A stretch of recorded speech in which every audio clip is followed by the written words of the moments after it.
Hi friends, இனி நம்ம சேனலில் பார்த்தீங்கன்னா இந்த சம்ம ட்ரெடிஷனல் மெத்தட்லையும் சால்வ் பண்ண போகிறோம், ஷார்ட்கட் மெத்தட்லையும் சால்வ் பண்ண போகிறோம். ஃபர்ஸ்ட் ட்ரெடிஷனல் மெத்தட் பார்க்கலாம். a plus 1 by b equal to 1, b plus 1 by c equal to 1 கொடுத்துட்டாங்க. c plus 1 by a என்னன்னு கேட்டிருக்காங்க. அப்போ ஃபர்ஸ்ட் c கண்டுபிடிக்கணும், a கண்டுபிடிக்கணும். இப்போ இந்த ஈக்குவேஷன் வந்து a கண்டுபிடிக்கலாமா? அப்போ a மட்டும் இந்த சைடு வச்சுக்கிட்டு இந்த 1 by b அந்த சைடு கொண்டு போங்க.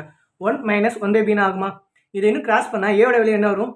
b minus 1 by b ன்னு வரும். a கண்டுபிடிச்சாச்சு. ஓகேங்களா? இப்போ இதே மாதிரி இந்த c கண்டுபிடிங்க. 1 by c மட்டும் இந்த சைடு வச்சுக்கோங்க, இந்த b அந்த சைடு கொண்டு போங்க. அப்போ என்ன வரும்? 1 minus b ன்னு வரும். 1 by c தான் 1 minus b னா c என்ன அப்படியே உள்டா 1 by 1 minus b. c தெரிஞ்சிருச்சு, a தெரிஞ்சிருச்சு. இதில் அப்ளை பண்ணலாமா? c க்கு பதிலாக என்ன இருக்கு? 1 by 1 minus b பிளஸ் இந்த இடத்துல 1 by a இருக்கு. a ஓட வேல்யூ இதுனா 1 by a என்ன அப்படியே உள்டா, அப்போ b by b minus 1.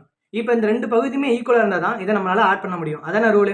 அப்போ அதனால என்ன பண்ண போறோம்னா இதுல இருந்து மைனஸ் வெளியே எடுத்துட்டா இந்த b minus 1ங்கிறது 1 minus b ஆயிருமா? அப்போ இது எப்படி எழுதலாம்? 1 by 1 minus b plus b by minus of 1 minus b. புரிஞ்சா? இப்போ இந்த ப்ளஸும் மைனஸும் என்ன ஆகும்? ப்ளஸ் இன்ட்டு மைனஸ் மைனஸ் ஆயிடும். அப்போ 1 by 1 minus b minus b by 1 minus b ன்னு வரும். இப்போ இதை சால்வ் பண்ணுங்க. 1 minus b by 1 minus b என்ன வரும்? ஆன்சர் 1. இது ட்ரெடிஷனல் மெத்தட். இப்போ ஷார்ட்கட் மெத்தட்ல என்னன்னா ஏக்கு பதிலாக நம்மளா தான் பார்த்தீங்கன்னா ஒரு வேல்யூ பார்த்தீங்கன்னா அசியூம் பண்ண போகிறோம். அந்த வேல்யூ இதில் அப்ளை பண்ணால் b தெரியுமா? கிடைச்ச b வேல்யூ இதில் அப்ளை பண்ணால் c தெரிஞ்சிடும். அப்போ c தெரிஞ்சிருச்சு, a தெரிஞ்சிச்சுன்னா இதை கண்டுபிடிச்சலாமா? ஆனால் இதில் ரெண்டு ரூல் இருக்கு. ஏக்கு பதிலாக 0 அப்ளை பண்ணக்கூடாது. அது ஏன்னு தெரிஞ்சுங்க. ஓகேங்களா? ஏன்னா இந்த இடத்துல பாருங்க 1 by a ன்னு வருது. ஓகேங்களா? இந்த இடத்துல ஏக்கு பதிலாக 0 போட்டேன்னா என்ன ஆகும்? இன்ஃபினிட்டி வந்துடும். அதனால பார்த்தீங்கன்னா நம்மளால எதையுமே கண்டுபிடிக்க முடியாது. அதே மாதிரி பார்த்தீங்கன்னா ஏக்கு பதிலாக பார்த்தீங்கன்னா நம்ம ஒன்றும் அப்ளை பண்ணக்கூடாது. அதையும் தெரிஞ்சுக்கோங்க. அது ஏன்னு பார்த்தீங்கன்னா இங்கே a plus 1 by b equal to 1ன்னு இருக்கு இல்லையா? இப்போ இந்த இடத்துல ஏக்கு பதிலாக நான் 1ன்னு அப்ளை பண்ணேன்னா 1 ப்ளஸ் இந்த டேம் பார்த்தீங்கன்னா 0வாக இருந்தால் தான் 1 plus 0 equal to 1ன்னு வரும். ஓகேங்களா? அப்போ 1 by b equal to 0ன்னு வந்துச்சுன்னா b கண்டுபிடிக்க முடியுமா? முடியாது. அதனால ஏக்கு பதிலாக 0 1 இந்த ரெண்டு நம்பர் தவிர வேற எந்த நம்பர்னாலும் நீங்கள் யூஸ் பண்ணிக்கிங்க. இந்த சம்மை வித்தின் 30 செகண்டில் முடிச்சிடலாம். இப்போ நான் ஒரு எக்ஸாம்பிளுக்கு பாருங்க. 1 by 2ஐயும் 1 by 2ஐயும் ஆட் பண்ணால் 1ன்னு சொல்கிறேன்.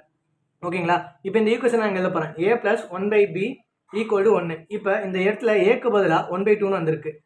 1 by bக்கு பதிலாக 1 by 2ன்னு வந்திருக்கு. அப்போ இந்த இடத்துல bக்கு பதிலாக கரெக்டாக 2 வந்திருக்கு. அப்போ ஏவோட வேல்யூ இதில் பார்த்தீங்கன்னா 1 by 2, பியோட வேல்யூ என்னன்னா 2. ஓகேங்களா? இப்போ இந்த கிடைச்ச பி வேல்யூவை இதில் அப்ளை பண்ணலாமா? அப்ளை பண்ண என்ன வரும் பாருங்க? 2 plus 1 by c equal to 1.